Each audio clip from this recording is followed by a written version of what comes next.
Hey guys, it's Saga from TechWorks, and today we are going to unbox and take our first look at the OnePlus Nord. This is not a review unit.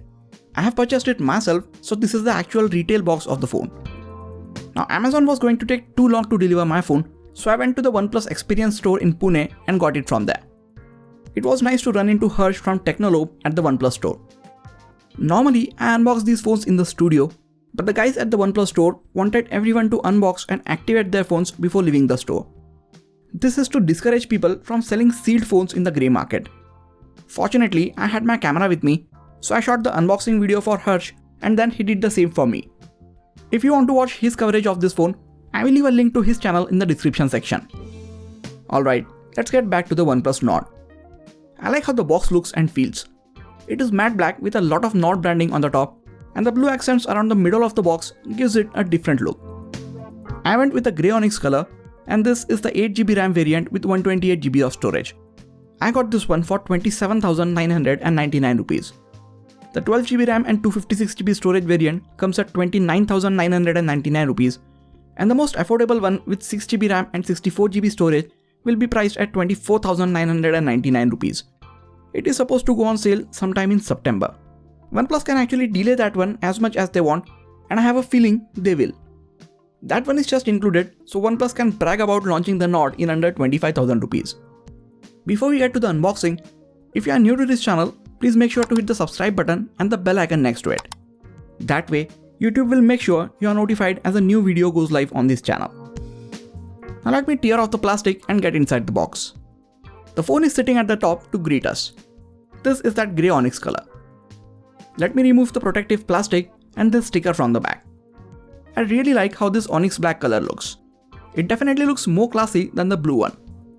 Let me boot it up and keep it aside while we take a look at other things in the box. Below the phone we have this black envelope. It contains a welcome letter, a transparent flexible TPU case, and another black envelope which contains OnePlus Nord stickers, a quick start guide, safety information, Red Cable Club membership card, all the SAR values, and the SIM tray ejection pin. After that, there is the red USB Type-A to Type-C cable for charging and data transfer. And finally, there is the 30T warp charger. Alright, now let me keep all these things aside and let us get back to the phone. Look at how amazing the phone looks, and it feels really premium in your hands as well. Now the frame is made of plastic, but it is colored to make it look like metal. The front and back of the phone are protected by Gorilla Glass 5. Now this is not exactly a small phone, but it still fits well in my hands. This glass pack is definitely going to be a fingerprint magnet. So to protect it from that and the scratches, I'm going to use it with the case that came in the box most of the time. At the front, we get a 6.44-inch AMOLED display with a resolution of 2400 by 1080 pixels, 90Hz refresh rate, and touch response rate of 180Hz. The best thing about this screen is that it is not curved at the edges. Don't get me wrong, curved edges look cool and futuristic, but after using them for quite some time, I would much rather use a phone with a flat display. It's just my personal preference. There is a screen protector pre-installed, but it is not of a very good quality. There are dual front-facing cameras in this pill-shaped camera module. Main one gets a 32 megapixel sensor, and the second one gets a 8 megapixel sensor with an ultra-wide-angle lens. It also gets an in-display fingerprint sensor like other recent OnePlus flagships. Taking a look around the device, at the bottom there is a dual SIM tray, microphone, USB Type-C cable, but this is just USB 2.0, and lastly there is a mono speaker at the right. There is a power/sleep wake button on the right side of the phone, and above that there is the signature OnePlus alert slider. At the top there is just a secondary noise cancelling microphone, and the volume rocker is on the left side of the phone. Coming to the back, there is a slight curve to the edges which makes it a bit easier to grip the phone. There is OnePlus branding at the bottom, the logo in the upper middle part, and a familiar looking quad camera module. I said familiar because we have seen this design on Realme and some of the recent Oppo smartphones. The main camera gets a 48 megapixel Sony IMX586 sensor with f1.75 aperture. Now OnePlus said that this sensor was borrowed from the OnePlus 8. But what they did not tell us is that OnePlus 8 borrowed it from the OnePlus 7T, which in fact borrowed it from the OnePlus 7 to begin with. So while this is a flagship level camera, you should know that it is more than a year old. Next camera gets an 8 megapixel sensor with f2.25 aperture and an ultra-wide angle lens. Then there is a 5 megapixel depth sensor with f2.4 aperture and a measly 2 megapixel macro sensor with f2.4 aperture.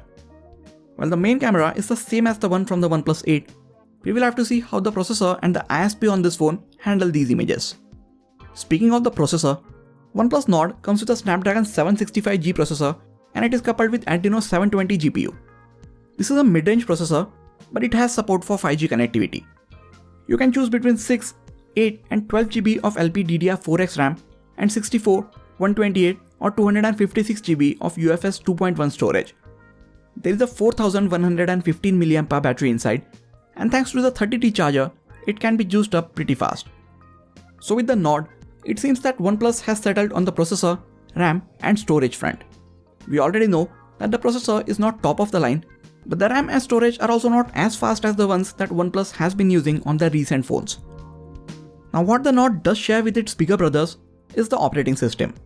It is running on the latest version of Oxygen OS on top of Android 10. Granted that Oxygen OS hasn't been the most stable in recent times, it is still one of the best skins for Android smartphones. It is filled with features, but is still close to stock Android. Now since I was forced to unbox this phone in the store itself, I took the opportunity to take a few image and video samples on my way back from the store. This means the camera review of the OnePlus Nord is coming out very soon. Since I have spent less than a day with this phone, I can't say anything about its overall performance or the battery life, but I will make a follow-up video very soon so I can address a bit more about this.